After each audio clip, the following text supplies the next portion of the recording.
Questions from the judges, please. Can I say that as a Canadian, and as the fact that one of our greatest exports is we really desperately need you guys to keep propping it up, right, because otherwise our entire country will fall without us. What kind of beer again? What was kind of? I had like a whole bunch of questions. Start with where your experience is. Please speak up. Do you guys need investment capital?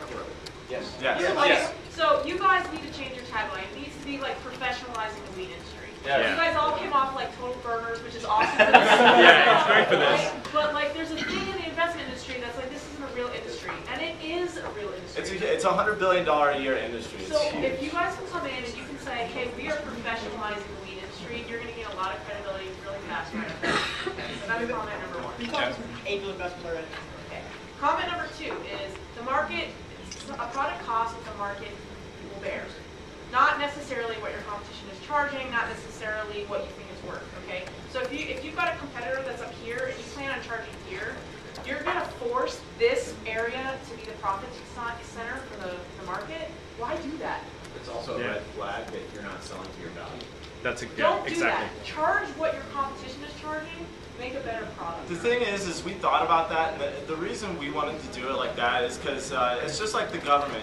They'll give you a subsidy or whatnot, and you're like, oh, this is awesome, this is great, and then you take it away from people, and they get pissed off. And we did not want to do that.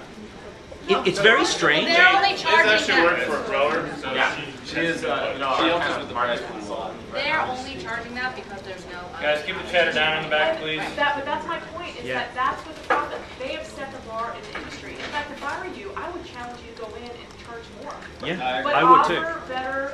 offer better services, right? Don't come in and undercut because all of a sudden you set the bar here, you guys cannot raise prices. It's really hard to raise prices when you set the bar at $2. Oh, I had tons of So was part of your model was to deliver that sort of complete point of sale, scale, all that whole system to them so that all the data goes into the cloud? Yes. Right, so it's a smart POS that integrates inventory management. Yeah, so I would just echo what she said because, forgetting about the industry, you guys are basically bringing like business process automation to the compassionate care industry, and there's a whole different way to pitch it. And if you're basically leasing or offsetting the cost of a way for them to stay in compliance, not have the tax man coming down their door, and for a bunch of stoners to run a business in a professional way, I think it's a very simple and clean pitch, around those lines that will resonate with the market.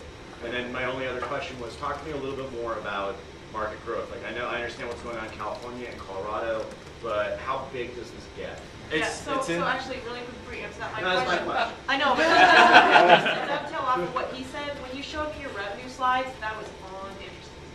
I was like, wait, after 3 years, you're making $500,000 a year? Just in Colorado. Yeah, but you need to. Right. If you told me you were making $20 million a year, okay, that's high. Let's say you're making $3 million a year after 3 years, maybe even 5. It's exciting. $500,000, it's not really that exciting. The thing is all that is just the annual fee and the monthly fee. I mean, that did not include our consulting fees, our setting up. So but the feedback is, especially if you are talking to investors, It's gotta be a $500,000 isn't interesting. So figure out how to make the business scale. Essentially what they're saying is that we kind of undercut ourselves. We're setting the bar too low and it's really real. For the record, I respect these guys, but I totally disagree. I think that the problem is don't replicate the enterprise world just because it doesn't exist in the weed industry. Don't bring it in with all its complications. Copy companies like 37 Signals and others offer very simple to use products at very clear rates. Bootstrap yourself. You don't need venture capital. Just charge a revenue model that'll work for your company and make it work, because this sort of software gets complicated fast to manage. So my comment to that would be, I agree. I don't think you should be undercutting yourself by what looked like 80% to me, which is basically a signal to me as a business person coming in is, yeah, it's free, but I'm going to treat you, or not free, but it's cheap. I'm going to treat you like it's cheap. It's the weirdest thing that we've discovered doing this and a couple other businesses is that basically ultimately, human beings are really strange. If you say it's an $8 bottle of wine, guess what? They think that's a cheap bottle of wine, even if it's really good. You charge a $20 bottle of wine, you're still going to go buy that $20 bottle of wine because you feel that it's a good idea. They're gonna, if you've got a good product, they're going to pay for it. You also don't necessarily need VCs. I would just go and get this I product. actually agree with that. I'm not convinced that you need it. It sort of depends on what order you're going to roll out features. You might not, and if you don't, maybe it's not necessarily the way to go. But I do think there is, like, I think that you guys could actually professionalize the industry in such a way that it makes more states less afraid. Yeah. That's, I mean, that And was if what. you can do that, you are creating a marketplace, and then you have a very unique opportunity there. That's our goal for the market. Create the Trying to have market. meetings with some legislatures here and in other states to sort of go after what they want, because the biggest problem in Colorado is there's no transparency in the industry. And if we can create that by creating a market for legal weed, because their biggest fear now is that legal weed creates this black market. So if we can show them that this legal market exists, that these trades are legitimate, it really creates transparency that's scalable to the entire country more. So, my girlfriend's brother owned the second dispensary in Colorado. My brother sells weed to a dispensary. And his problem is, both of their problems are, there's more illegal weed grown than there is legal weed that can possibly be bought.